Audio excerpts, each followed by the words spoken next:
Hello बच्चों, let's read the question. तो इस क्वेश्चन में हमें कॉलम 1 एंड कॉलम 2 दिए हुए हैं, जिसमें हम लोग बोलेंगे कि कॉलम 1 में हमें स्टेम के कुछ पार्ट के बारे में बताया गया है एंड कॉलम 2 में उनसे रिलेटेड फंक्शंस। सो बेसिकली हम लोग कह सकते हैं कि इस क्वेश्चन के लिए हमारा की कॉन्सेप्ट होगा एनाटॉमी ऑफ स्टेम्स, जिसमें हम लोग सबसे पहले बात करेंगे कॉलम 1 में दिए हुए सारे वर्ड्स के बारे में। तो इस पे सबसे पहला वर्ड आता है कॉम्प्लीमेंट्री सेल्स। तो कॉम्प्लीमेंट्री सेल्स को हम लोग डिफाइन कर सकते हैं कि दो सेल्स जो मास के फॉर्म में, that is in large amount found in plant, so we can write this as mass cell in plant. And अगर हम लोग बात करें कि ये कैसे बना है, then we can define it is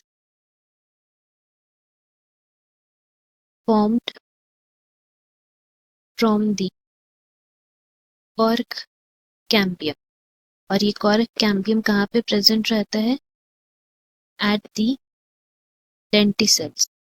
तो लेंटिसेल्स में जो कॉर्क कैम्बियम प्रेजेंट रहते हैं उनमें मास ऑफ सेल्स मिलते हैं, जिनको हम लोग कॉम्प्लीमेंट्री सेल्स बोलेंगे। एंड ये लूजली अरेंज्ड है एंड इनके बेसिक फंक्शंस होते हैं गैसियस एक्सचेंज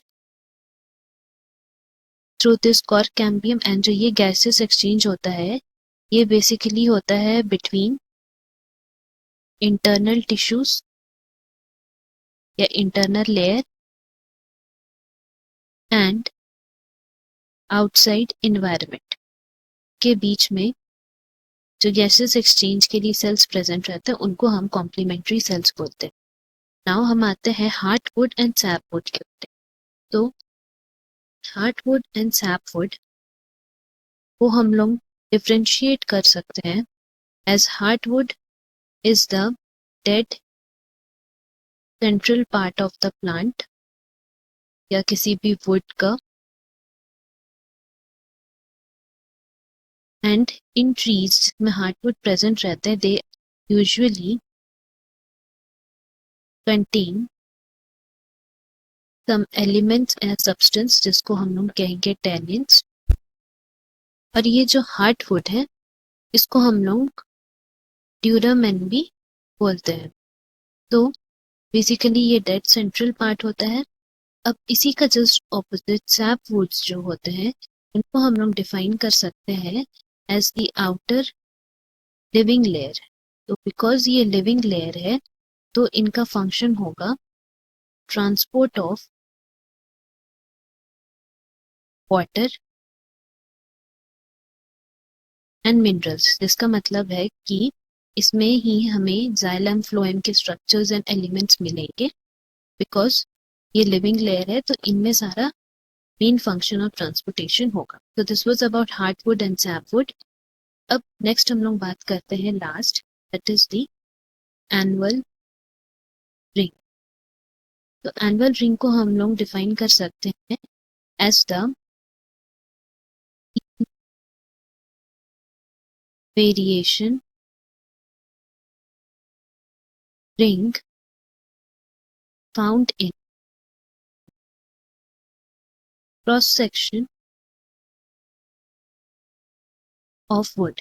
इसका मतलब है कि जब कभी भी हम लोग वुड दैट इज लकड़ी काटते हैं तो उसमें देखते हैं कि गोल गोल स्ट्रक्चर्स उसके क्रॉस सेक्शन एरिया में बने रहते हैं, बहुत सारे गोल गोल स्ट्रक्चर्स बने रहते हैं। तो अब अगर हम लोग बात करते हैं कि ये गोल गोल स्ट्रक्चर्स क्या है, तो बेसिकली हम लोग उसको बोल सकते हैं कि वो spring would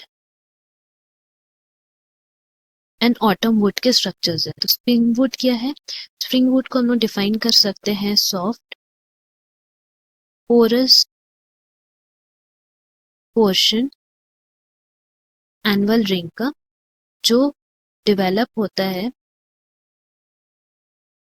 during the early growing season. मतलब जब ग्रोइंग सीजन जस्ट शुरू होता है उस वक्त जो उस पे रिंग्स एंड पोर्शंस बनते हैं इनको हम लोग स्प्रिंग वुड बोलते हैं या फिर अर्ली वुड भी बोलेंगे बिकॉज वो अर्ली सीजन में बनता है। अगर हम लोग नेक्स्ट बात करते हैं ऑटम वुड की, तो ऑटम वुड को हम लोग डिफाइन कर सकते हैं एज द नैरो स्ट्रिप जो इसी एनुअल रिंग में दिखता है, and this is formed during the winter season. Winter season के समय में जो भी चेंजेस होते हैं प्लांट ट्रीज में, जिसके वजह से ये जो स्ट्रिप लाइक स्ट्रक्चर्स रिंग बनते हैं, उनको हम लोग ऑटम वुड बोलते हैं। एंड ये बेसिकली डार्क कलर होता है when compared to the other one that is spring wood, and इनका डेंसिटी भी बहुत हाई होता है। सो इसीलिए इनको हम लोग लेट वुड बोलते हैं बिकॉज ये लेट सीजन में फॉर्म होता है। तो यही जो सीजनल वेरिएशन ऑफ हम लोग को दिखता है ऑटम के समय में, और दूसरा वेरिएशन जो हम लोग को स्प्रिंग के टाइम में दिखता है, यही वेरिएशंस साल भर साल होते होते एनुअल रिंग का फॉर्मेशन करते हैं। इसलिए जब हम लोग पेड़ काटते हैं तो उस वक्त हमें वो रिंग फॉर्मेशन दिखता है। तो नाउ अगर हम लोग बात करें जो ऑप्शंस यहाँ पे हम लोग को कॉलम 2 में दिए हुए हैं, तो उसके अकॉर्डिंग यहाँ पे कॉम्प्लीमेंट्री सेल्स के लिए हम लोग बोल सकते हैं कि इसका करेक्ट ऑप्शन रहेगा लेंटिसल्स, बिकॉज कॉम्प्लीमेंट्री सेल्स के लिए हम लोग पढ़े थे गैसेस एक्सचेंज होता है लेंटिसल्स के अराउंड। हार्टवुड को हम लोग बोल सकते हैं as the non functional secondary xylem. के पीछे रीजन है बिकॉज हार्टवुड जो हम लोग पढ़े थे यहाँ पे वो डेड सेंट्रल पार्ट होता है, इसीलिए वो नॉन फंक्शनल। अब सैपवुड क्योंकि फंक्शनल हम लोग बोलेंगे इसको बिकॉज ये लिविंग पार्ट था। एनुअल रिंग को हम लोग बोलेंगे कि यहाँ पे spring wood and autumn would का डिस्क्रिप्शन होता है। तो ये जो हम लोग ऑप्शन मार्क किए हैं उसके अकॉर्डिंग अगर सारे A, B, C, D option हम लोग देखें तो यहाँ पे हमारा करेक्ट ऑप्शन हो जाएगा ऑप्शन A। तो यहाँ हम लोग लास्ट में लिख सकते हैं कि our correct option is option A। तो hope you have understood. Best of luck. Thank you.